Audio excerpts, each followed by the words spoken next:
Bienvenue à toutes et à tous. J'espère que vous m'entendez. Avec mes collègues élus de l'Ordre des architectes, nous vous accueillons avec un grand plaisir à cet événement. L'événement Architectes, lancez-vous à l'international. C'est le titre de ce webinaire en direct qui s'inscrit dans une série de webinaires mensuels ouverts à toutes et à tous qui traitent les sujets d'actualité pour être au plus près des architectes dans leurs agences. Nous vous retrouvons chaque premier mercredi du mois de 18h à 19h. Le prochain webinaire se tiendra le mercredi 2 novembre et sera l'occasion d'échanger sur le numérique en architecture. L'événement d'aujourd'hui, valant comme formation complémentaire pour les architectes, un email vous arrivera demain et tiendra lieu d'attestation. Pendant ce webinaire, vous pouvez poser des questions dans le module questions-réponses grâce au bouton Q&R qui est situé en bas de votre écran.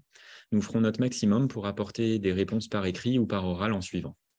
Un replay de ce webinaire sera en ligne à la fin de la semaine sur la page d'accueil du site architecte.org où vous retrouvez déjà tous les webinaires précédents. Merci à toute l'équipe qui œuvre à chaque webinaire avec professionnalisme et notamment ce soir Damien Legrand, Stéphane Luttard et Benoît Guincelet.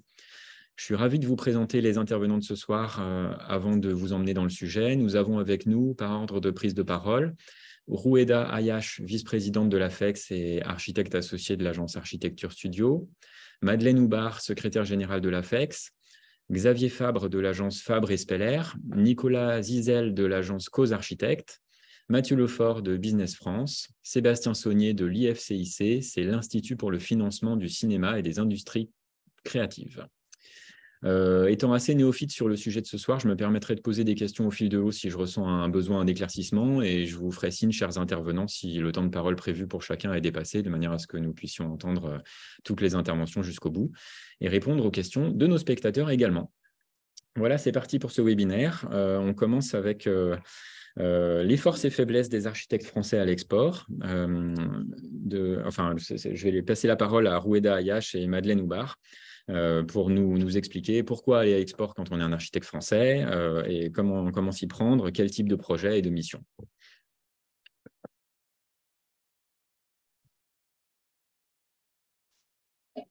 Bonsoir à tous. Je voudrais commencer ce propos par considérer comme acquis qu'il est intéressant pour tous de travailler à l'international, parce que sinon je suppose que vous ne serez pas ce soir en train de nous écouter.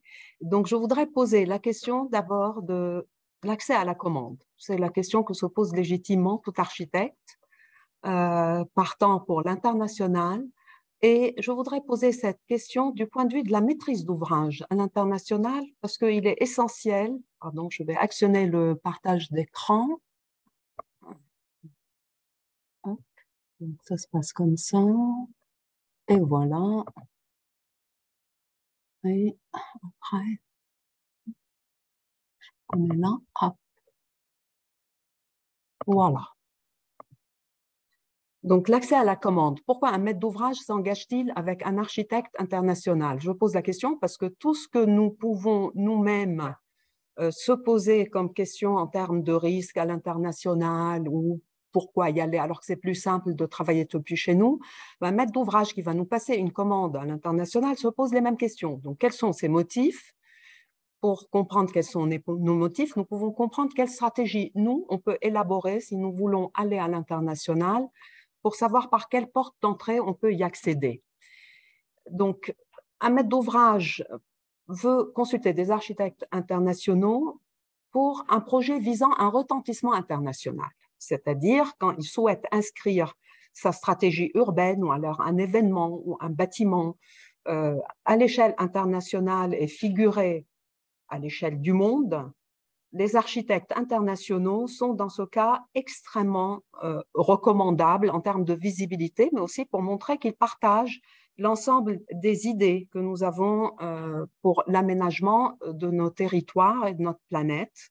Donc évidemment avec l'ambition de construire en amitié avec l'environnement. Donc en général, quand on a ce type d'objectif, le maître d'ouvrage lance un concours sur esquisse parce qu'évidemment, il veut avoir de beaux projets, il veut les publier, il veut que ça suscite un débat.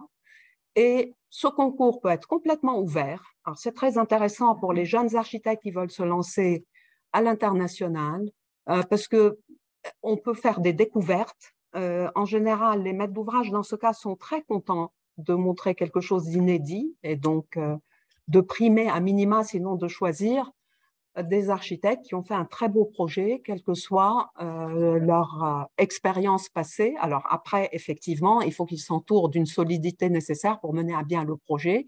Mais en tout cas, pour des jeunes talents, c'est une très bonne occasion. Maintenant, parfois, ces concours sont faits sur invitation aussi, donc là, ça devient plus restreint.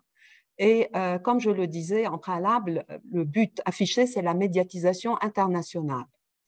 Je montre à chaque fois, parce que d'où je tire toutes ces conclusions, c'est de statistiques basées sur notre activité à l'international, Architecture Studio, depuis à peu près le début des années 2000, mais aussi le travail des architectes de l'AFEX, où on va voir que tout ce que je vais vous dire va recouper la plupart des projets que nous avons pu élaborer et mener à bien à l'international.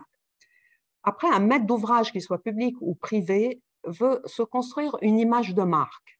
C'est-à-dire, il veut se démarquer de tous ses autres voisins parce qu'il y a un constat probablement d'une pauvreté de la qualité architecturale et il veut avoir un sang neuf, prôner une exemplarité, mais il peut aussi vouloir répondre aux incitations d'une politique publique visant à l'amélioration du cadre de vie. Et cela, nous l'avons vécu par exemple à Tirana. C'est un petit projet de 6000 mètres carrés que je montre, un immeuble de bureau qui est devenu un siège social d'une banque. Et en fait, le maire de Tirana, c'est suffisamment important pour le signaler, avait lancé en 2003 un grand concours international ouvert pour les architectes européens. Il a sélectionné 3 équipes dont nous avons eu la chance de faire partie. Il a retenu notre projet pour le master plan du centre de Tirana. Et ensuite, il a fait venir beaucoup d'architectes européens, même des très jeunes, pour créer une scène architecturale dans sa ville. Alors, c'est un maire artiste, il est depuis devenu Premier ministre. Et donc, en général, ce type de vision que peuvent avoir les politiques et les incitations qu'ils donnent en direction du marché privé, on y accède par des concours sur esquisse, évidemment, ou par des appels d'offres, ça c'est possible, c'est-à-dire qu'on ne nous demande pas de dessiner, mais de montrer nos références et de donner un prix, de chiffrer notre mission. On peut y accéder par commande directe. Et aussi, c'est un point que j'ai mis en dernier, mais qui est très important pour la stratégie française à l'international, c'est des invitations, parfois à partir d'une liste d'architectes préétablie par des conseillers. Donc, ces conseillers sont, par exemple, dans le cas de Tirana, ça pouvait être le Berlage Institute ou des architectes qui ont la confiance des politiques. Et donc, dans ces cas-là, c'est important que nous, en France, on puisse pouvoir conseiller en amont pour introduire des architectes à l'international dans certaines destinations. Alors, il y a un troisième cas de figure qui est un maître d'ouvrage international qui travaille avec un architecte international.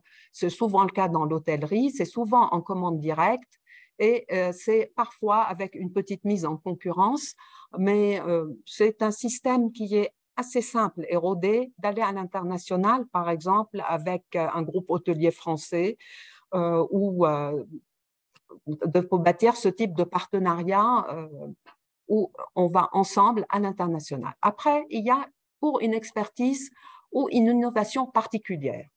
Donc, c'est le cas des théâtres, par exemple, c'est le cas des hôpitaux, c'est le cas d'autres bâtiments qui requièrent des savoir-faire particuliers. C'est souvent des concours sur invitation, c'est des appels d'offres sur invitation, donc ce n'est pas toujours des esquisses, et il est important d'avoir des références dans ce cas précis. Ensuite, il y a le coup de cœur pour le travail de l'architecte. Donc, ceci est ouvert à tous les architectes, quelle que soit leur taille, leur maturité, s'ils sont au commencement ou pas.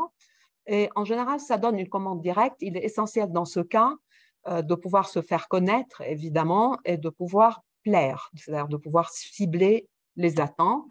Ensuite, on peut provoquer le coup de cœur, c'est-à-dire préparer un pré-concept. Il arrive des fois que sans avoir engagé un quelconque contrat, qu'un architecte, pour commencer une relation avec un maître d'ouvrage, puisse proposer une manière de voir un sujet, une manière de le traiter. Et donc, ça donne lieu à une commande directe. Donc, Pour conclure, je voudrais dire que dans tous les cas, il faut évaluer les potentiels d'une destination avec nos services diplomatiques, culturels et économiques, nous rendre régulièrement sur place, d'où l'importance des voyages avec l'AFEX et Business France qui unissent des destinations pour des architectes et qui favorisent, compte tenu du groupe, les rencontres, rencontrer les bons interlocuteurs et les porteurs de projets, comprendre le contexte des attentes et la vision de demain, nous faire connaître et apprécier, souligner nos points forts, montrer une appétence et une compétence pour la conception écologique et bâtir un rapport de confiance avec la maîtrise d'ouvrage. Donc, notre approche culturelle de l'architecture et notre sensibilité à la diversité des contextes sont de véritables atouts pour nous, les architectes français. Donc, il faut savoir les mettre en valeur, les montrer. Et mondialement reconnu, la qualité du cadre de vie et de l'espace de nos villes françaises et européennes parle aussi pour nous. Donc, nous sommes souvent appelés, dans le cadre des villes, qu'elles soient smart, durable, environnementale, mais la qualité de l'espace public est toujours reconnue comme primordiale, ainsi que l'architecture qui y contribue. Voilà, donc merci Madeleine, après cette introduction. Merci beaucoup, Roueda, de cette présentation et des beaux projets que tu nous as montrés. Alors, arrête ton partage d'écran. Nous, l'AFEX, l'AFEX est une association d'architectes qui est née il y a maintenant 25 ans, en comprenant que les architectes étaient beaucoup plus forts s'ils étaient groupés et s'ils mettaient en commun leur savoir-faire, leurs compétences, leurs expériences. L'AFEX est d'abord un réseau de partage d'expériences où on se donne des tuyaux pour essayer d'y arriver quand finalement le monde est vaste et que c'est un petit peu compliqué. Alors, dans l'AFEX, il y a une majorité d'architectes, puisqu'il y a 120 cabinets d'architectes qui sont membres de l'AFEX. Et les cabinets qui y sont de toutes sortes et de tout type. Il y a des exportateurs confirmés, comme Architecture Studio, qui vient de s'exprimer. Il y a des aspirants à l'export et qui comprennent qu'ils ont intérêt à se rapprocher de gens qui ont plus d'expérience qu'eux pour en apprendre les ficelles, etc. Et puis, il y a aussi des spécialistes de sujets assez pointus. Et vous aurez deux exemples après mon petit exposé. Donc, pourquoi et comment aller à l'international et qui va à l'international? Des grandes agences généralistes, c'est vrai parce qu'elles ont beaucoup de références à montrer qui sont de nature à rassurer les clients en face, puisque nous, on prend des risques quand on va à l'international, mais les clients prennent aussi des risques en prenant des architectes étrangers, et pas spécialement français, parce qu'on ne connaît pas forcément leur contexte culturel, juridique, etc. Donc, ils ont besoin d'être rassurés par des références. Ils ont besoin de savoir que même si vous ne connaissez pas leur contexte, eh bien, vous avez fait dans votre carrière des projets qui ressemblent à ce dont ils ont besoin. Et donc, voilà un bon argument pour eux. Ce qui ne veut pas dire que vous ne puissiez pas vous présenter à des concours ouverts, comme l'a dit Roueda. Ça ne veut pas dire que la référence est la clé, mais c'est quand même quelque chose d'important. C'est pourquoi, en dehors des grandes agences généralistes qui ont beaucoup de chance, il y a aussi des agences plus petites, moyennes ou petites, mais qui travaillent sur des niches pointues, qui ont donc des références dans le domaine, que ce soit, je ne sais pas, des hôpitaux, des stades, des centres sportifs ou du tourisme, des choses comme ça. Ça aussi, c'est de nature à favoriser l'export et il existe des aides à l'export qui vont vous être présentées ensuite, qui sont adaptées à ces cas de figure. Alors, je pourrais vous en dire beaucoup plus, mais je vous renvoie au site de l'AFEX qui est www.afex.fr où vous aurez tous les détails sur notre activité collective et commune. Mais je voudrais rebondir sur un des exemples que Roueda a montré. Roueda a montré le théâtre de Manama à Bahreïn.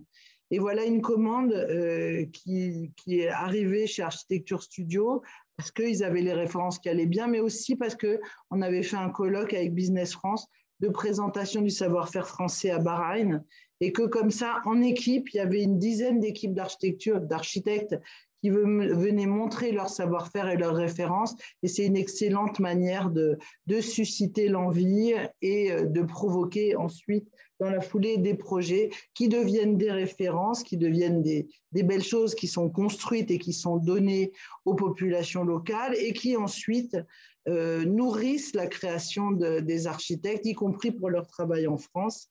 Et c'est pourquoi nous, on ne fait jamais une dichotomie entre l'activité en France et l'activité à l'international. L'une et l'autre se nourrissent pour le plus grand bien, on l'espère, des territoires sur lesquels ces projets s'implantent. Voilà, on a peu de temps. Je suis à votre disposition pour répondre à toutes vos questions. Et on va parler par l'exemple et deux beaux exemples. On commence avec Xavier Fabre qui va vous expliquer son expérience à l'export. Bien, merci Madeleine pour ton exposé. Je vais donc vous raconter très brièvement notre parcours de travail à l'export à travers la Russie, mais aussi d'autres pays qui ont pu suivre. Fabre Speller, c'est une petite équipe restreinte d'une quinzaine de personnes, d'architectes plutôt de formation patrimoniale, mais qui possède une cible de travail sur les théâtres, les lieux culturels, les musées, mais surtout les lieux de spectacle. C'est à partir de cette cible que nous avons, d'une certaine manière, pu démarrer à l'exportation en remportant un concours international en Russie pour le théâtre Mariinsky, donc déjà une très très grosse opération qui nous a amenés sur des aventures successives. Notre équipe bénéficiait à ce moment-là d'un environnement technique professionnel autour de gens très spécialisés autour du théâtre, donc il y avait une expérience de transformation des opéras, et aussi d'une équipe internationale et de bureaux d'études implantés en Russie, tels que le bureau d'études CETEC, et donc de contact avec des gens qui parlent en russe ou étant dans la mouvance de ces métiers-là, pouvaient nous épauler pour répondre à un projet comme celui-ci qui dépassait quand même d'une certaine manière, non pas nos capacités, mais je veux dire les capacités d'investissement sur un pays aussi lointain. Cette aventure a été très longue, elle a démarré en 2002, elle n'est pas encore complètement terminée puisque le projet est encore maintenant dans les limbes en termes de travaux, mais certaines choses ont été faites. Mais ça nous a amené à avoir d'autres commandes. C'est-à-dire que très souvent, l'exportation, quand vous arrivez à ouvrir une porte, que vous arrivez à vous faire reconnaître, vous permet d'une certaine manière, par les rencontres, par les contacts, par les amitiés, d'avoir d'autres marchés.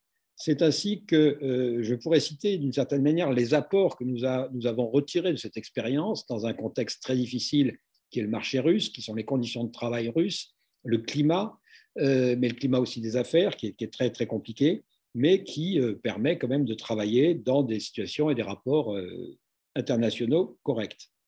Les premiers apports que nous avons pu avoir, c'est que tout ceci nous a apporté une expérience forte, nouvelle, notamment sur des opéras de grande dimension, comme l'opéra Mariinsky, puisque c'est un des plus grands opéras du monde en termes d'activité et de création, mais aussi de savoir-faire sur les techniques spécifiques de gestion d'un opéra. Le deuxième apport, c'est que ceci nous a permis aussi de renforcer nos références en matière de théâtre et en matière de restauration, de trouver des partenaires nouveaux pour tous les problèmes techniques qui étaient développés dans ce lieu-là. Et puis aussi, disons-le concrètement, pour une agence comme la nôtre, basée à Clermont-Ferrand, ça nous a rapporté 20% de notre chiffre d'affaires pendant 10 ans de travailler en Russie et dans d'autres pays à partir de cette première expérience. Ce qui n'est pas négligeable quand on voit que diversifier ces points d'activité, c'est un potentiel. C'est aussi pour ça que dans la suite de cette commande, on nous a demandé, suite à un incendie, de restaurer un ancien magasin de décors et de créer ce que vous voyez ici, la salle du théâtre Mariinsky, qui est une salle de concert aménagée dans un ancien bâtiment en briques, dont on peut voir l'intérieur, et qui est une expérience qui nous a obligés de nous confronter à des problèmes de construction, d'acoustique, de rapidité de chantier, parce que ça a été fait en 12 mois, enfin 14 mois exactement, fini. Donc, travail 24 heures sur 24, nuit et jour, présence quotidienne de l'équipe sur le terrain pour sortir une opération comme ça dans un système, je dirais, russe assez particulier qui permet des aventures étonnantes et des amitiés. Le troisième point, c'est comprendre aussi les points sur lesquels il faut faire attention quand on part à l'export, surtout pour une équipe, je dirais, légère et très, très ciblée comme la nôtre. C'est le premier point, c'est de comprendre l'étendue des missions qui vont vous être confiées, parce que ceci n'a souvent pas de rapport avec ce que l'on connaît de la loi MOP ou des lois de la construction en France, et de bien savoir que bien souvent, le travail est beaucoup plus décomposé à l'étranger que ce que nous avons l'habitude de faire. Et que donc, il faut d'une certaine manière se battre pour maintenir notre qualité de travail et notre responsabilité sur l'ensemble de l'œuvre. Ce qui n'est pas toujours facile et ce qui n'est pas toujours possible. Le deuxième point, c'est qu'il faut consolider ces partenariats, aussi bien les partenaires d'ingénierie que les partenaires juridiques, et trouver des conditions d'explication sur les qualités de contrat extrêmement précises, et partir aussi avec des conseils d'avocats dans tous les pays, et l'AFEX aussi y participe. Vous pouvez bénéficier d'apports sur les conditions de marché et les conditions d'organisation. Et puis, bien sûr, le troisième point, il faut s'assurer des parcours financiers, c'est-à-dire comment vous allez être payé, de quelle manière ça va revenir, et comment vous allez être imposé, où se paye la TVA. Et d'une certaine manière, là, l'administration française a encore de grands efforts à faire. Mais c'est une aventure. Je vous raconterai un jour comment j'ai dû rapatrier de l'argent de Russie par avion en secret. Voilà. Mais c'est des choses qu'il faut observer. Mais je dirais que finalement, cette aventure nous a amené d'autres débouchés. Ici, c'était une opération pour l'organisation des locaux de festival en Géorgie, une petite salle de concert et de ballet dans un lieu qui s'appelle Sinandali, et des clients qui ont été connus par les biais russes et qui se répandent. C'est ainsi que aussi nous avons été amenés à répondre à des projets en Égypte et dans d'autres pays. C'est-à-dire qu'il faut savoir que partir à l'exportation, si on s'y organise bien, ça fait boule de neige. En parallèle, nous avons travaillé aussi en Chine sur une opération d'urbanisme un peu folle, en bord de mer, en récupération d'un ancien port. Nous avons refusé de faire le travail de construction, mais nous avons fait un travail de conseil d'urbanisme et nous avons réalisé qu'une seule opération, un théâtre encore, d'une forme un peu spéciale, qui n'est pas encore ouvert, puisqu'il est interdit par le gouvernement et il s'y passe à l'intérieur des cours de yoga. Comme quoi, l'exportation, c'est sportif. Merci, je passe la parole à mon ami Nicolas Zizel.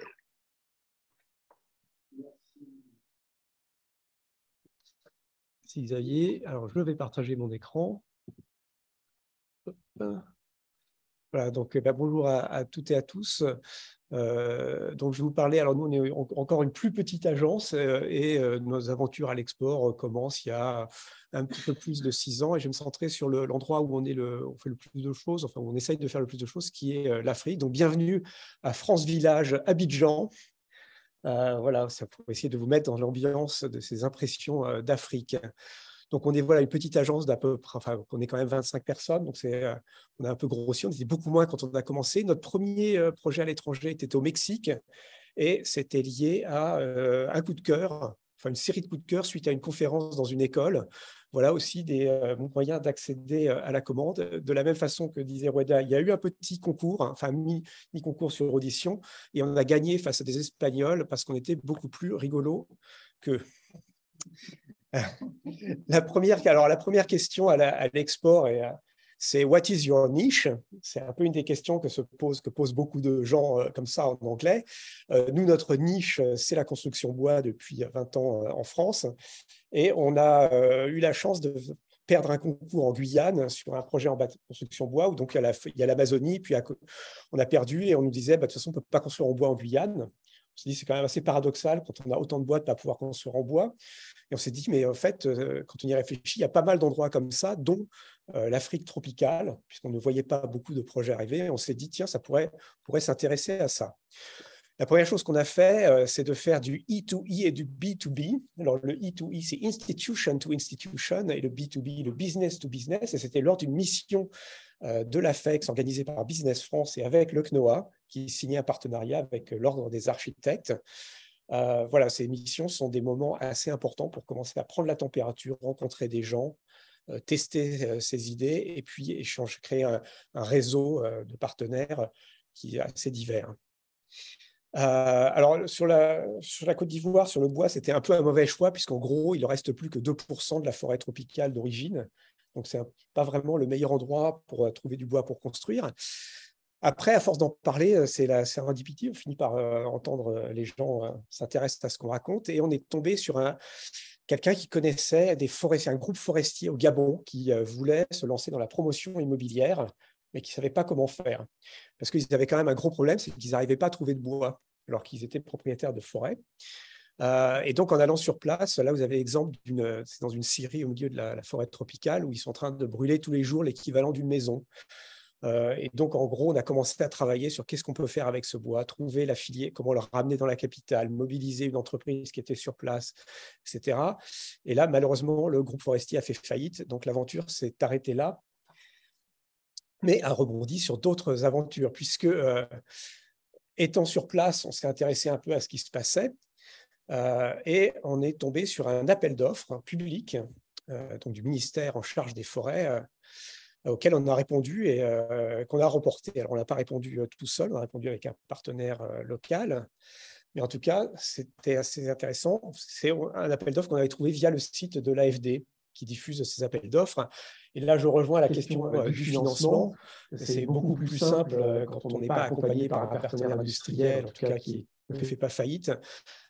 C'est beaucoup plus sûr de passer par les financements des banques mondiales, des banques de développement, que sont l'AFD, la Banque mondiale, la Banque de développement africaine. L'AFD, pour nos spectateurs?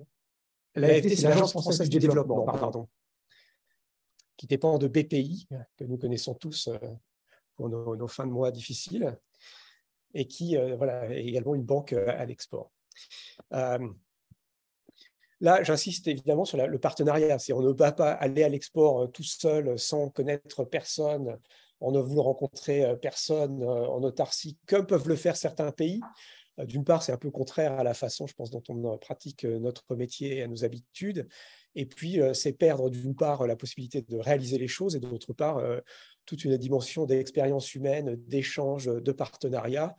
Notamment, donc là, on est avec Laurent Sima, qui était notre architecte partenaire.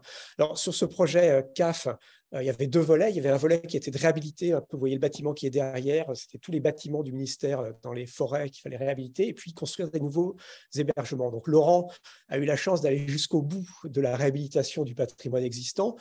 Pour notre part, comme le ministère ne savait pas si les terrains lui appartenaient, ou s'ils appartenaient à un autre ministère, ou s'ils appartenaient à quelqu'un d'autre, eh bien, la partie de bâtiment neuf ne s'est pas faite.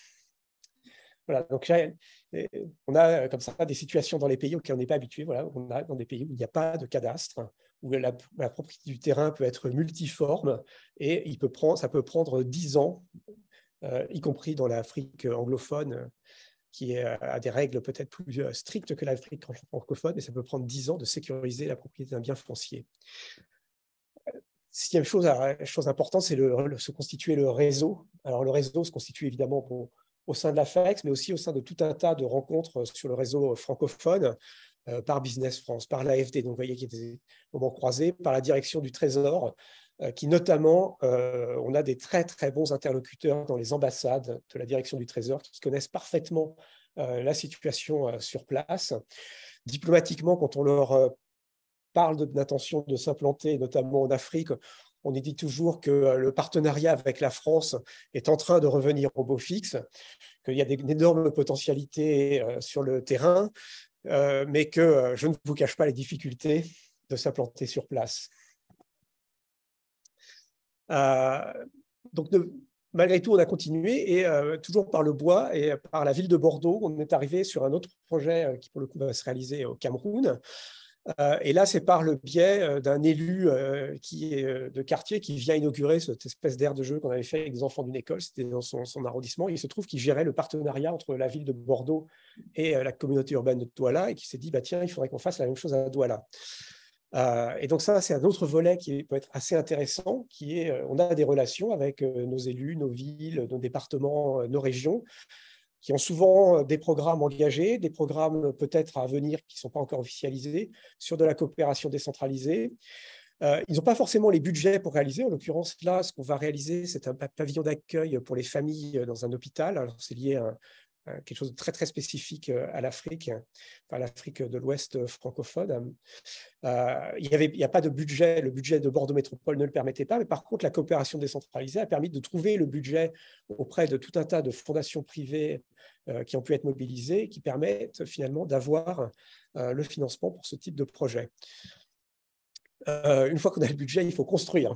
Et là, c'est encore une autre paire de manches. À petite échelle, c'est d'aller trouver les gens qui construisent, notamment quand on est sur une filière extrêmement minoritaire comme le bois en Afrique. Et donc, à nouveau, par les réseaux, donc, on a trouvé ces charpentiers au fond du Vallon Saint-Thomas à Douala, qui est en fait un quartier totalement informel, mais qui, via un partenariat avec l'École spéciale d'architecture, on avait construit ce petit pavillon de tri des déchets au cœur du quartier. Là, à nouveau, c'est vraiment une relation humaine est vraiment incroyable de rencontrer ces gens qui travaillent dans des conditions extrêmement difficiles.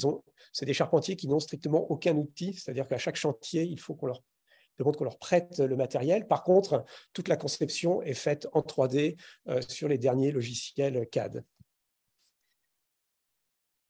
Une des phrases qu'on entend souvent en Afrique, et avec eux, c'est vraiment ça, c'est « on est ensemble ». Et c'est vraiment vrai. Il faut y aller, il faut vivre ça. Grâce à la FEX, le premier voyage, dans le cadre du partenariat entre le CNOA et l'Ordre des architectes, l'Ordre des architectes de Côte d'Ivoire a lancé une école d'architecture. Ils ont lancé une école d'architecture pour une raison assez simple, c'est que vous êtes un pays de 25 millions d'habitants où il y a 300 architectes, ça fait un architecte pour 83 000 habitants, avec une population urbaine en croissance. La ville d'Abidjan doit croître de 1 million d'habitants à peu près tous les 5 ans. Donc, des besoins absolument colossaux. Et c'est évidemment intéressant que les jeunes puissent travailler sur le terrain, puissent être proches des problématiques qu'ils vont avoir à affronter en tant que professionnels. Et donc, dans le cadre de ce partenariat, on est plusieurs architectes à avoir monté des ateliers à l'école d'Abidjan. Et finalement, la chose que je fais le plus souvent en Afrique, c'est d'aller tous les ans, ce rituel, d'aller passer une semaine là-bas avec la jeune promotion pour travailler sur des petits projets de construction dans les quartiers autour de l'école. Et puis, eh bien, d'aller à l'export, on apprend beaucoup de choses. Et en fait, j'ai envie de dire que ça nous a aussi beaucoup décoincés et permis de faire beaucoup de choses auxquelles on n'aurait pas pensé, puisque finalement la boucle se boucle un peu. Aujourd'hui, avec l'expérience qu'on a appris en Afrique sur le travail dans des situations parfois un peu acrobatiques, avec des maîtrises d'ouvrage pas forcément très assurées, avec des budgets pas très certains, loin de nos bases, etc., on mène des projets qui finalement sont complètement dans la continuité de ça en France, donc avec un projet qui est en Martinique, et puis peut-être d'autres projets bientôt en Guyane. Et là, la boucle sera bouclée. Merci.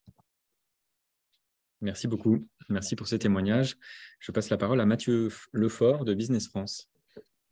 Merci, bonjour à toutes et à tous. Je vais à mon tour partager mon écran.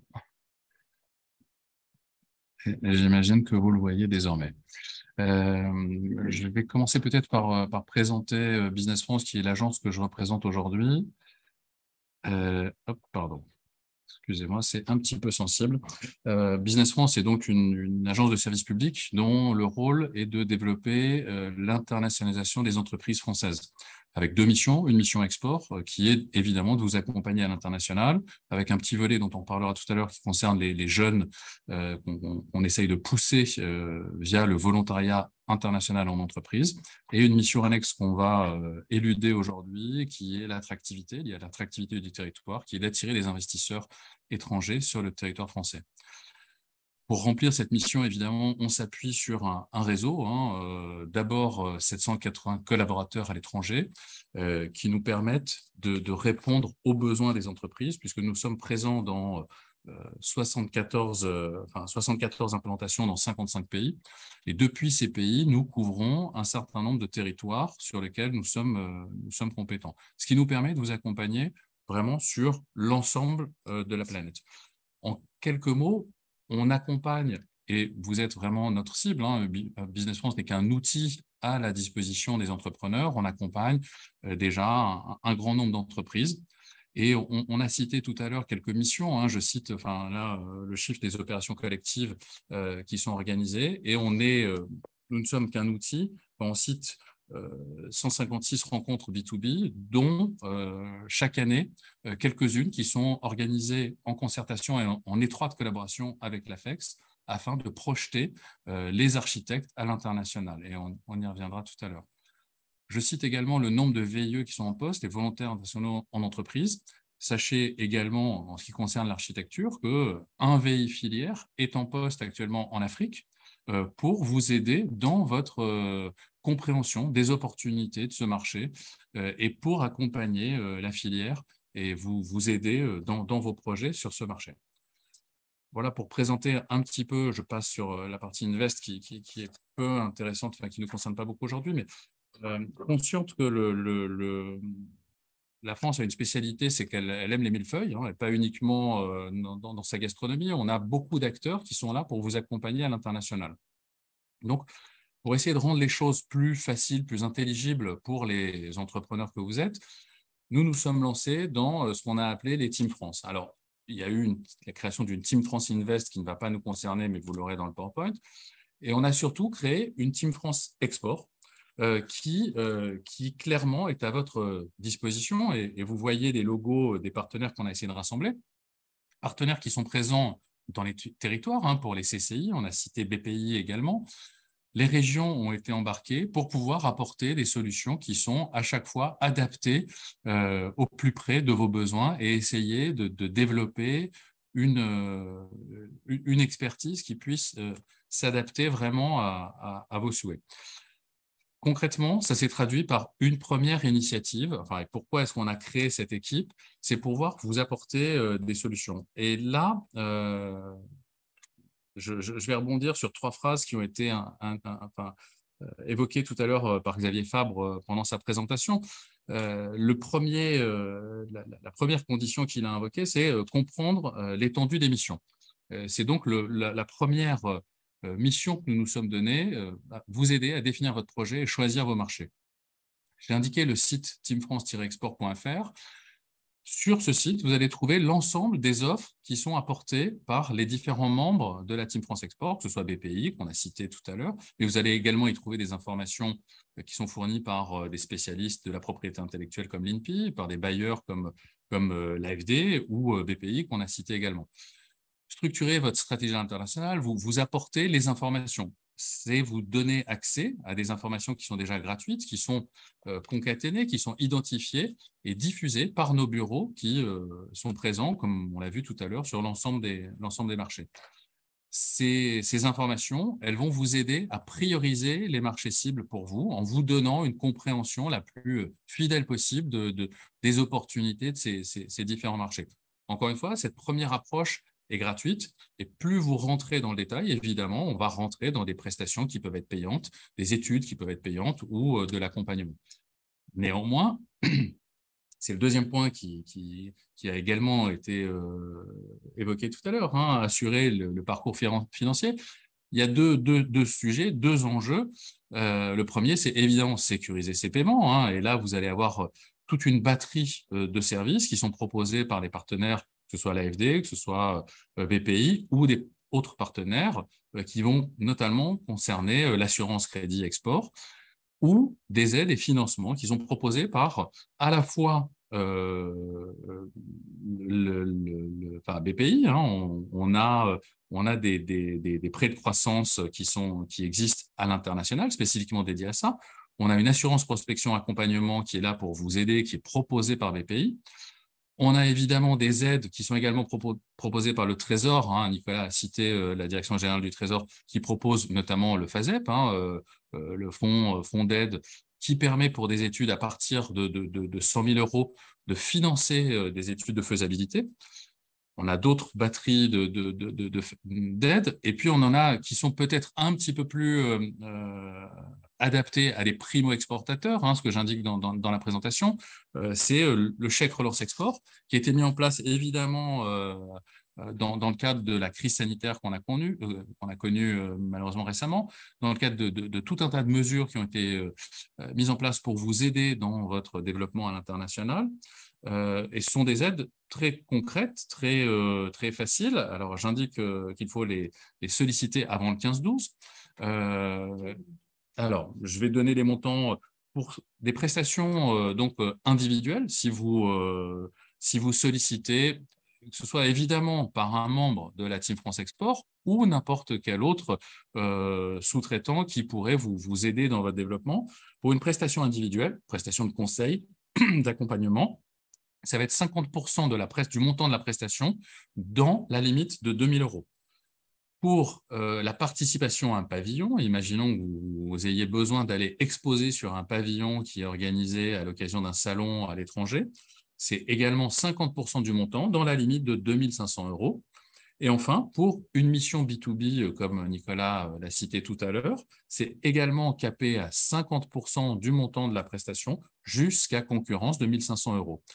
à ces montants-là peuvent être ajoutés des suppléments, entre guillemets, des bonus qui peuvent venir augmenter de 800 € pour des frais liés à la traduction, si vous devez faire traduire une plaquette, une présentation ou autre, et 500 € pour de la formation dont vous auriez besoin en amont de cette mission. Donc, il faut solliciter ces aides avant le 15-12 et cela concerne des prestations qui peuvent être réalisées jusqu'au premier semestre 2023.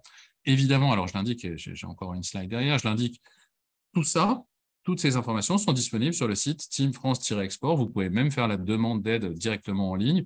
Tout peut se faire directement. On a essayé, encore une fois, d'alléger le millefeuille au maximum pour rendre non seulement les informations disponibles, faire en sorte que vous soyez accompagné. Comme l'a dit Roueda dans son introduction, l'export n'est pas une option, c'est un vrai levier de croissance, c'est une opportunité. Le troisième, enfin, sujet, c'est peut-être le plus important, là aussi, pour rebondir sur ce qu'a dit Xavier, consolider ses partenariats.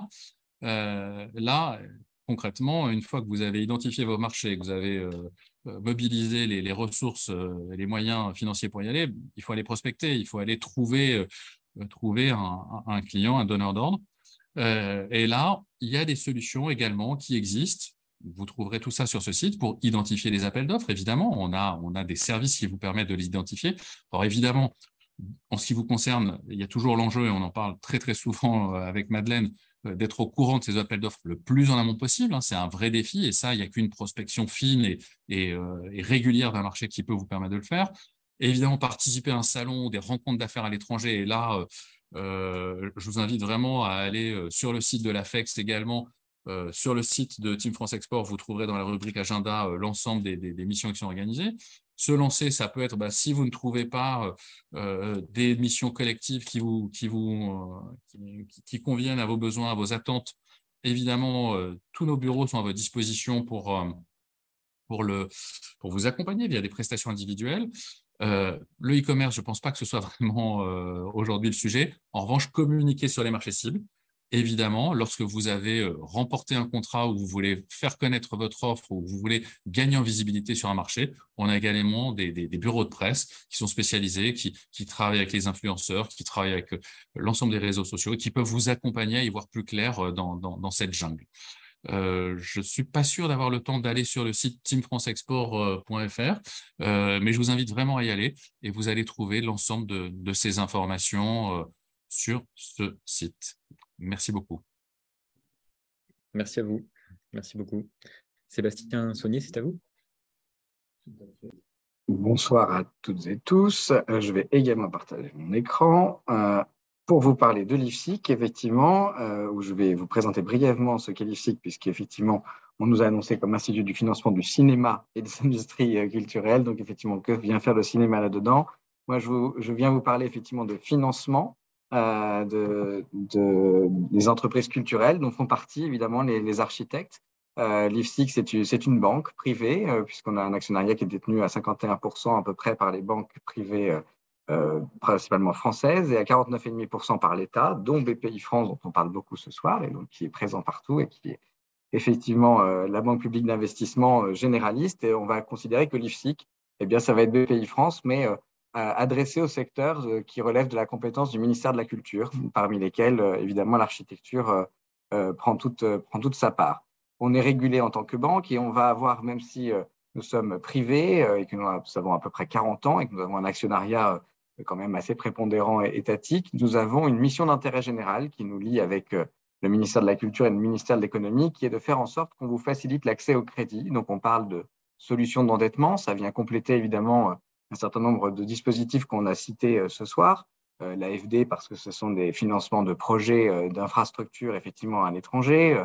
Business France et BPI France, notamment pour les accompagnements à l'export sur un certain nombre de projets. Nous, on va s'intéresser au financement de l'entreprise de manière générale et pourquoi pas, évidemment, parmi ces besoins de financement, sur ces problématiques de développement à l'international, ce qui peut engendrer des investissements immatériels de recrutement, de voyage, dont on a parlé tout à l'heure, de dépenses en tout cas à faire au départ pour pouvoir prospecter, développer et puis ensuite même s'installer à l'international, par exemple, le cas échéant. Notre mission, au-delà de solutions de financement que je vais vous présenter en quelques minutes, c'est aussi d'apporter de l'expertise. Nous sommes animés par cette mission d'intérêt général pour faire en sorte que deux mondes qui ne se parlent pas forcément tous les jours et qui ne se comprennent pas forcément toujours sont les entreprises culturelles avec leurs modèles économiques et leurs problématiques, et puis les banques, de l'autre côté, qui peuvent avoir une approche très rating, ratio financier, mais pas forcément de compréhension des modèles économiques. Et donc, l'idée, c'est que l'IFSIC va apporter à la fois à vous, architectes, ou aussi à vos banques, les clés de lecture de vos problématiques et des solutions de financement qui peuvent être adaptées et qu'on pourrait mettre en place. Une fois qu'on a expliqué un petit peu comment aller chercher du financement, si ces besoins qui sont identifiés peuvent être satisfaits par de l'endettement, puisque ce n'est pas toujours le cas. Il y a des moments où il y a peut-être plutôt vocation à aller chercher des dispositifs de subvention ou d'accompagnement qu'on a cités tout à l'heure. Si de l'endettement peut être nécessaire, et bien dans ces cas-là, nous, on va actionner deux outils de levier de financement, la garantie bancaire de 50 à 70%, que l'on peut faire en partenariat avec BPI France, que vous connaissez effectivement et avec lesquels nous pouvons décupler nos capacités d'intervention pour excéder les plusieurs millions d'euros de prêts que l'on peut garantir déjà existants chez nous. Et puis, nous avons développé une capacité de prêt en direct, alors que nous n'avons pas forcément badgé prêt export, prêt vert ou prêt croissance, par exemple, mais qui sont tout à fait à même de pouvoir satisfaire des besoins de financement pour financer tous les besoins que vous auriez pour vous installer ou vous développer à l'international. Les prêts, quand on les fait, n'ont pas vocation à se substituer à ce que des banques peuvent faire. Notre mission d'intérêt général, c'est de faire en sorte que les banques s'intéressent à vos sujets et que ce soit des partenaires du quotidien. Donc, on va toujours privilégier une intervention en garantie. Mais avec ces prêts, on va pallier des trous dans la raquette. Et on va pallier notamment un trou parfois dans la raquette que l'on observe de temps en temps, qui sont les fonds propres, le renforcement des fonds propres. Alors, on ne fait pas du fonds propre dans le sens où on n'apporte pas des financements au capital de vos entreprises, on ne rentre pas dans la gouvernance de vos entreprises. En revanche, on fait des prêts que l'on appelle prêts participatifs, qui sont des quasi-fonds propres et qui, par les banques, vont être interprétés comme des quasi-fonds propres et donc du financement pérenne, stable, et qui vont vous aider à finalement financer votre croissance et au passage de cap sans ouvrir votre capital, sans ouvrir votre entreprise à des financiers pour des tickets qui parfois ne sont pas compatibles avec leurs interventions. Nous intervenons sans sûreté parce que les sûretés qui pourraient être prises à l'appui des crédits, on les laisse plutôt à l'attention des banques. Et nous avons donc cette capacité de pouvoir cumuler ces deux outils de garantie et de prêt, là aussi, pour plusieurs millions d'euros. Et donc, typiquement, on va pouvoir accompagner vos entreprises sur des aspects plutôt immatériels. Je vous ai mis quelques chiffres sur lesquels je vais passer très rapidement. Vous citez qu'effectivement, cette initiative, et je remercie l'AFEX de nous avoir conviés ce soir, fait suite à ce que l'IFSIC, grâce au ministère de la Culture, a été renforcé dans ses moyens par la Direction générale des patrimoines et de l'architecture en 2021 pour pouvoir accompagner plus spécifiquement vos secteurs. Et donc, nous avons tout à fait envie de pouvoir vous accompagner, d'où l'idée de pouvoir nous faire mieux connaître auprès de vous pour que vous n'hésitiez pas à nous contacter. Je vous ai mis quelques exemples de besoins de financement. Ce soir, on parle essentiellement de financement pour le développement à l'export. Je vous ai cité quelques exemples tout à l'heure. Tout est possible. On a parlé des délais de trésorerie. On a parlé aussi d'investissement, comme je vous ai dit tout à l'heure, d'embauche de personnes pour pouvoir vous aider peut-être à se développer à l'international, avoir une vraie stratégie offensive, de se dire, je veux aller tester quelques marchés, je veux me développer. Bien pour ça, je vais recruter. On va considérer ça comme un investissement. Et c'est pour cette raison que les remboursements de nos prêts vont s'étaler sur des durées assez longues, de 10 ans, avec parfois une période de franchise de remboursement qui peut aller jusqu'à 3 ans. L'argent confié étant fait pour vous développer, investir cet argent et développer votre activité à l'international, par exemple. Tout le monde est éligible, je vais passer très rapidement. Et il y a effectivement des dossiers types à constituer avec le nerf de la guerre étant la présentation de votre entreprise, de votre souhait de développement, de votre besoin de financement. Là aussi, on est là pour en parler. Tous ces éléments peuvent être évolutifs dans le temps, dans nos échanges, puisque lorsque vous allez chercher de l'endettement, nous, ce qu'on vous recommande, c'est, ou en tout cas, lorsque vous avez un besoin de financement identifié, eh bien, il ne faut pas hésiter à venir nous voir pour qu'on puisse parler de ce besoin, de voir un petit peu par rapport à la taille de votre entreprise, les capacités de financement de votre entreprise et puis le développement que ça peut y apporter, une capacité éventuelle d'endettement, oui ou non. Si oui, dans quelle proportion? Comment est-ce qu'on va aborder ce sujet? Et on va vous aider auprès de vos banques donc, à travailler le discours et puis ensuite à apporter une garantie le cas échéant. Et si on voit que ça ne suffit pas, on va être toujours en connexion avec l'ensemble des dispositifs qui vous sont présentés aujourd'hui. Donc, on est en relation avec Business France, on est en relation avec BPI-France par notre actionnariat et les équipes sont très proches. On peut être en relation avec l'AFEX, etc., sur les différents dispositifs qui existent par ailleurs. Et donc, nous pouvons aussi vous orienter vers d'autres dispositifs et je vous ai mis quelques contacts privilégiés pour que vous puissiez trouver réponse à vos demandes. Et je m'arrête là et je repasse la parole à Madeleine et merci de votre écoute. Merci beaucoup Sébastien, merci beaucoup à tous. Alors en fait, j'espère que vous n'êtes pas perdu dans tous ces dispositifs. Madeleine, vous n'avez pas votre micro allumé, on vous entend quand même, mais assez mal. Oui, merci beaucoup à tous de vos présentations qui étaient tout à fait passionnantes. Alors, c'est un petit peu touffu pour ce qui concerne les aides à l'export, mais c'est indispensable que vous appreniez à vous en saisir. On a fait l'année dernière une étude à l'AFEC sur l'exportation de l'architecture française pour le compte du ministère des Affaires étrangères et on s'est aperçu que en fait, les aides à l'export sont très, très peu connues par les architectes et très, très peu utilisées. Mais en gros, quand même, au milieu de tous ces dispositifs, depuis le temps que je travaille dans cet univers-là, je sais qu'il y a deux aides qui vous sont… il y a une aide qui vous est particulièrement adaptée, c'est l'assurance prospection, qui vous aide à vous projeter à l'international pendant les 3 ans, dans des conditions assez faciles d'accès et qui peuvent prendre en charge un certain nombre de dépenses. Enfin, mais ça, je ne vais pas vous abrutir, de vous saouler encore plus sur ces affaires extrêmement techniques. Ce que je voudrais que vous reteniez de ce soir, le titre de ce webinaire, c'était « Lancez-vous à l'international ». Oui, c'est sans doute une excellente idée, vous l'avez compris à travers les expériences des uns et des autres, à condition d'y aller dans l'ordre et sans prendre des risques inconsidérés. C'est-à-dire que l'export, c'est une aventure fantastique à condition de ne pas y laisser sa peau. Il ne faut pas penser s'y enrichir beaucoup parce que ce n'est pas vraiment un moyen de s'enrichir, mais on s'enrichit, si ce n'est financièrement, on s'enrichit au moins de beaucoup d'autres choses qui nourrissent, comme je vous le disais tout à l'heure, vos compétences. Il y a un vieil architecte qui disait qu'en fait, l'export, c'est une véritable formation continue pour les architectes parce que se confronter à d'autres pays, à d'autres pratiques, à d'autres façons de faire de l'architecture, à d'autres commandes, etc., ça vous laisse vraiment bien réveillé et c'est de nature à vous faire affronter votre quotidien, finalement, voyez, vous y revenez par le lointain, d'une certaine façon. Pour ce qui concerne l'Afrique, si je reprends un petit peu les choses, sachez qu'avec l'Ordre des architectes de Côte d'Ivoire, où effectivement on a une jeune femme qui s'appelle Lucie Courset qui est en poste pour s'occuper des architectes et de tous les membres de la filière ville durable.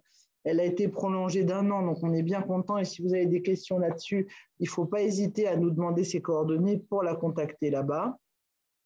Et on vient de signer une convention avec l'Ordre des architectes ivoiriens, au terme de laquelle on va recevoir de jeunes architectes ivoiriens dans des agences françaises qui seront volontaires pour cela. Et on considère que c'est une excellente façon de faire, de créer du réseau. On l'a fait avec des architectes chinois, ce qui a permis d'ailleurs à des architectes français de rentrer sur le marché chinois. On le fait depuis des années avec des architectes indiens. L'Inde, c'est un marché super compliqué, mais pour lequel on pense que ce type d'action a vraiment du sens. Sachez aussi que l'AFEX, puisqu'il me revient de vous en parler, vous pouvez y entrer sans difficulté. Il suffit de nous faire un dossier. Tout ça, c'est expliqué sur le site. Il vous en coûtera 700 € par an, enfin 500 € de droit d'entrée acquis définitivement et 700 € de cotisation annuelle, au terme de quoi vous avez droit à partager toutes nos activités qui, de toute façon, vous sont ouvertes puisqu'on a un support assez fort de la puissance publique et de l'Ordre des architectes. au terme desquels on est un guichet unique à l'export et on est là aussi pour répondre à toutes vos questions. Mais enfin, bien entendu, nos membres, ils ont accès à des choses en plus, ce qui est bien normal, sinon, pourquoi adhérer à l'AFEX d'une certaine façon? Alors, parmi les choses importantes qu'on a à vous offrir, c'est surtout du partage d'informations. Parce que comme le disait Mathieu Lefort de Business France, l'accès à l'information, notamment sur les marchés, c'est quelque chose de clé et on n'arrête pas de leur casser les pieds pour qu'ils nous donnent les infos le plus tôt possible, pour qu'on puisse vous les transmettre le plus vite possible, pour vous permettre de monter des équipes et que vous puissiez remporter les projets dans les meilleures conditions possibles. Toutes ces informations qu'on a, on les partage en direct sur avec des newsletters qu'on envoie régulièrement. Tout ça, c'est écrit aussi sur notre site web. Et on publie un certain nombre de guides export qui sont des résultats de groupes de travail thématiques ou géographiques qu'on fait pour vraiment donner les meilleurs outils possibles pour aller à l'export dans les meilleures conditions possibles. Et puis à la fin, on espère que ça fait des beaux projets. Et ces projets, on en assure la promotion tous les 2 ans avec le Grand Prix AFEX de l'architecture française dans le monde.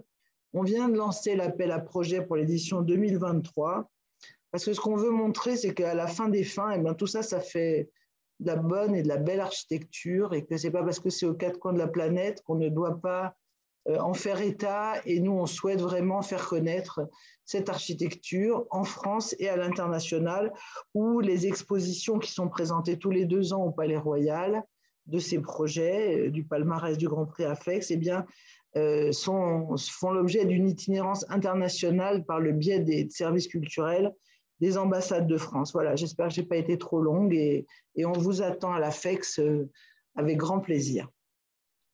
Merci beaucoup, Madeleine. Je fais, avant de conclure, une petite parenthèse. Nicolas, je crois que vous vouliez apporter une précision sur quelque chose qui nous a été fait remarquer. Oui, merci. Je voulais m'excuser auprès des quelques personnes qui ont pu croire que je pensais que la Martinique et la Guyane, et voire d'autres départements français, étaient à l'étranger. C'était loin de moi l'idée. Il s'agissait juste de dire que ce qu'on a pu apprendre en Afrique dans des conditions assez complexes nous a plutôt renforcés pour aller développer des projets innovants en France. Merci beaucoup. Roueda Ayash, nous avons la charge de conclure ensemble, mais je crois que vous êtes bien mieux placé que moi en tant que vice-présidente de l'AFEX pour conclure, donc je me permettrai peut-être de rajouter un petit mot, mais je crois que je vais vous laisser conclure ce webinaire, et puis après nous passerons à quelques questions-réponses. Merci beaucoup. Moi, je voudrais juste dire une chose, c'est qu'on a l'impression, à parcourir le monde, que les architectes français pourraient être beaucoup plus présents qu'ils ne le sont. Je crois que cette séance a le mérite d'avoir montré toutes les aides, tous les supports, tous les conseils et aussi tous les exemples et des success stories, pardon pour cet anglicisme, qui ont été montrés autour de la table, c'est-à-dire malgré des obstacles, malgré des difficultés, il y a des très beaux projets qui ont abouti. Et Madeleine rappelait le Grand Prix AFEX qui justement veut remettre l'architecture au centre. Je crois qu'il faut y aller. Quand on dit lancez-vous à l'export, il faut de l'élan. Et donc, si on commence à faire, parce que parfois on nous reproche, nous Français, d'être un peu trop prudents. C'est-à-dire, si on commence à faire la longue liste des risques, des désagréments, de ce qui pourrait arriver ou ne pas arriver, on n'y va pas. Donc, il faut y aller avec de l'élan. Une fois qu'on a trouvé le plaisir de faire, parce que c'est quand même passionnant. Je crois que c'est une expérience humaine, comme tu l'as dit, Nicolas. C'est aussi une manière d'apprendre au-delà de ce que nous apprenons tous les jours dans notre métier en France, parce que nous avons des problématiques différentes.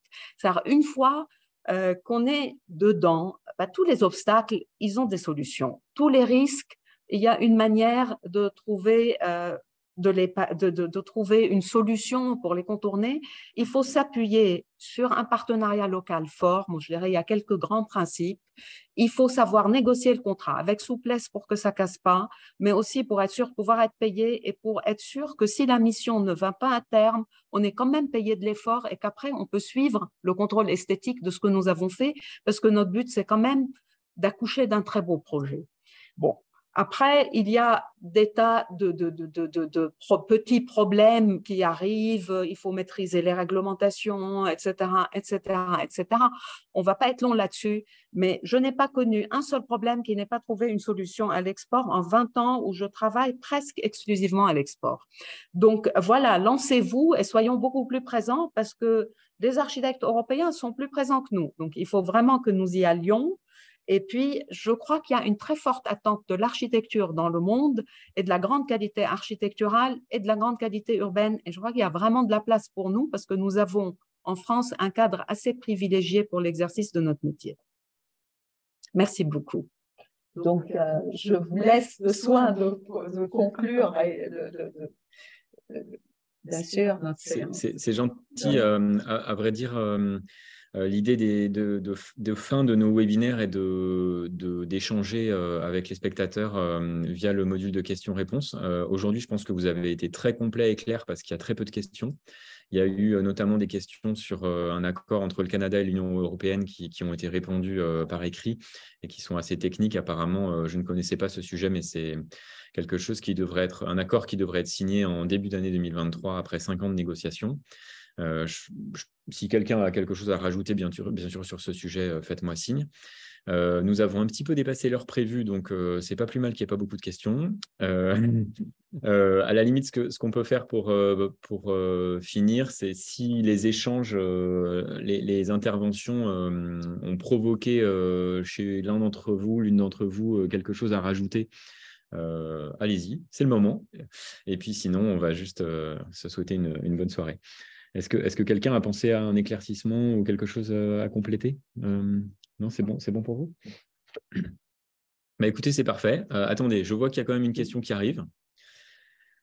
Je la lis en direct. Comment travailler comme architecte en Europe, plus particulièrement en Espagne? Reconnaissance du diplôme, déclaration de revenus, etc. Alors, c'est vrai que l'AFEX, je ne sais pas si l'AFEX intervient en Europe, je crois que c'est plutôt hors Europe, mais Madeleine, je vous laisse la parole. C'est-à-dire que, en fait, ce qu'il faut savoir, mais les services juridiques internationaux de l'ordre pourraient vous le dire aussi bien, voire mieux que moi. En Europe, il y a la reconnaissance des diplômes qui est à la base de tout. Et donc ça veut dire que vous pouvez travailler en Europe librement puisque les diplômes sont reconnus.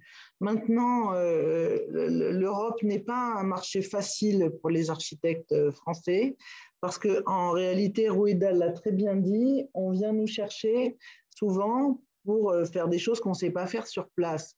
Or, la qualité de l'architecture en Europe est excellente et on s'en réjouit. D'ailleurs, on est content dès que la qualité est bonne quelque part, mais ça veut dire qu'on a des fenêtres de tir qui nous favorisent pas forcément, sauf sur des choses très pointues, sauf quand on a un très grand nom, sauf quand on a une niche très particulière. Honnêtement, ce n'est pas les marchés sur lesquels c'est le plus facile de s'implanter, même s'il y a la libre circulation des architectes et la reconnaissance de leurs titres. Voilà ce que je peux vous dire.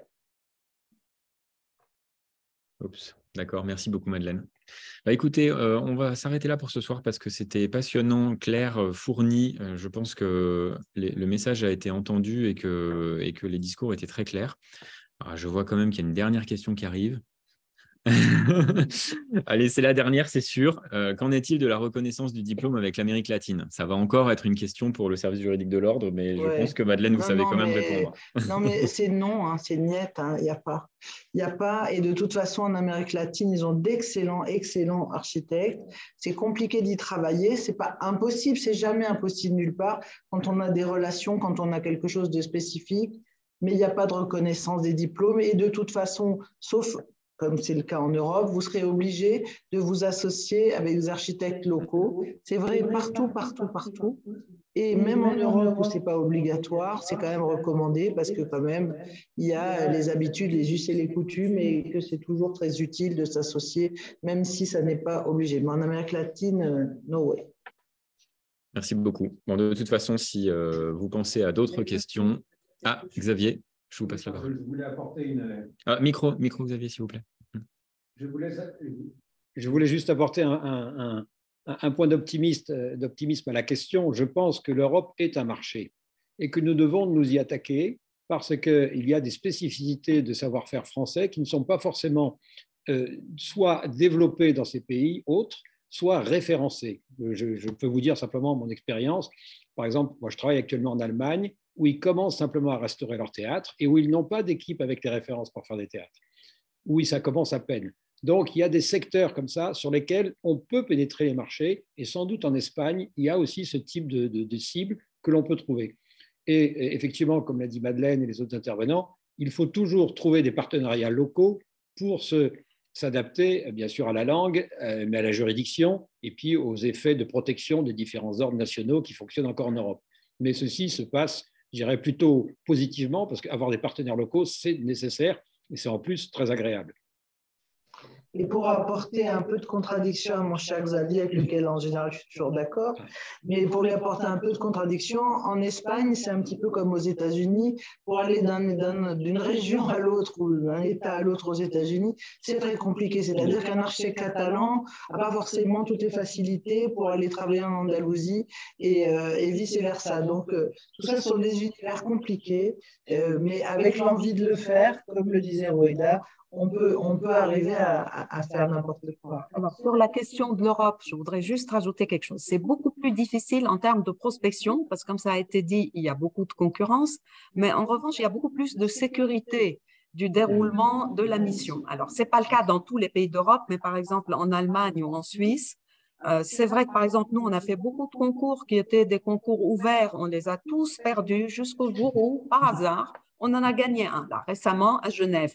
Mais on est assez serein parce qu'on sait quand le projet va démarrer, on n'aura pas toutes les montagnes russes, voilà, à franchir. Et donc, quelque part, il y a un équilibre qui se fait. Et donc, je pense que le marché européen n'est pas du tout à négliger. Mais au départ, c'est plus compliqué qu'ailleurs. Et ça nécessite plus d'investissement qu'ailleurs.